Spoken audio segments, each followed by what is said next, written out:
Hi there, my name's Marshall and I want to show you how I set up autofocus on my Canon EOS R5. When I got this camera, I had a lot of challenges in trying to figure out how to make it focus on objects. So the face detect feature is great, right? Here I'm focused, it found my son's eye, and you move the camera around and it's really sticky, and that is great, right? The problem is trying to focus on an object like this thing. It might not work.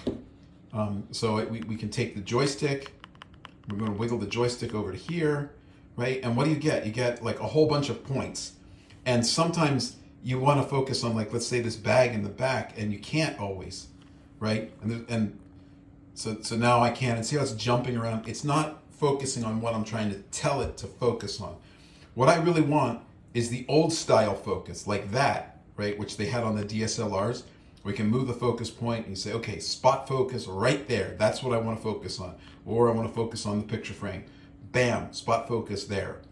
So I want to be able to switch eye detect on and off really easily. So I'm going to show you very simply how I did it. And so the trick is called back button focus with two back buttons. So the back buttons I use are the standard AF on and the star button. The AF on is eye detect focus, and the star is object focus, right? So, or you call center point focus. And along with that, I use the joystick to put the focus point where I want it to be. So in this setup, the shutter release does not start autofocus. So that means whenever you use the camera, you must push this button or this one to set focus every single time. So maybe that's not for you, but that's how I do it. Okay, so let me show you how I set this up, because it's not all that hard. The first thing you do is you push the Q button, okay? And in the Q button, you can have this set up any way you want for your camera, but the top two. The AF method has to be, don't know why that went away. AF method has to be on face detect, so that's the smiley face. And the AF operation has to be on servo, or this setup won't work. We're gonna override both those, so don't worry. But in the camera setup, right, like using the Q menu or one of these other menus, it's got to be set to be face detect and servo. Okay, so now we'll go into the camera menu, and there's only one menu we care about, which is custom function menu 3, the customize buttons. Okay, so 4 settings here. 4. Setting number 1 is the shutter release. Okay, the shutter release by default is metering and autofocus start. You're going to change it to be metering start only. That's where the shutter button will no longer focus.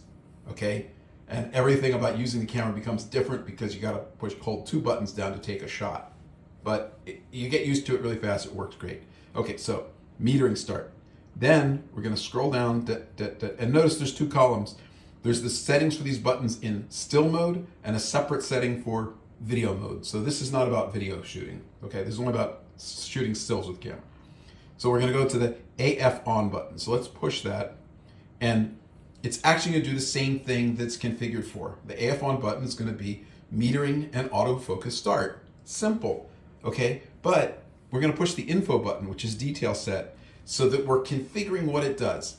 And so what this AF on button will do is it's going to operate the camera in servo mode, which we set it up to do, and we're going to enable face tracking, which also the camera should be configured to do.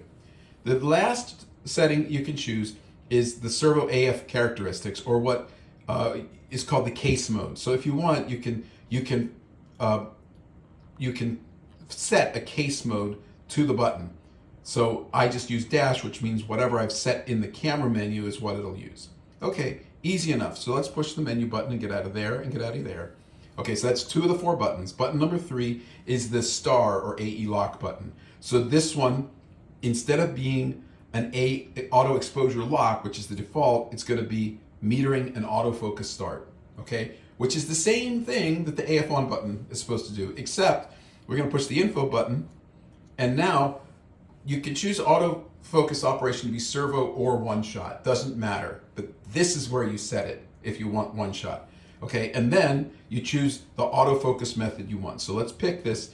So the one you don't want Okay, no smiley face, right? Because that would kind of make no sense. So you want to choose any of these modes you want. I recommend this expand AF area because the R5 only focuses on, I think it's only on vertical lines and not horizontal. So it's better to have a few center points than just relying on one, so that you make sure you get some contrast. But that's up to you. Okay, so we chose expand AF area. You choose what you want as long as it's not the face one, right? And again, you can customize the servo autofocus characteristics if you want, or the case.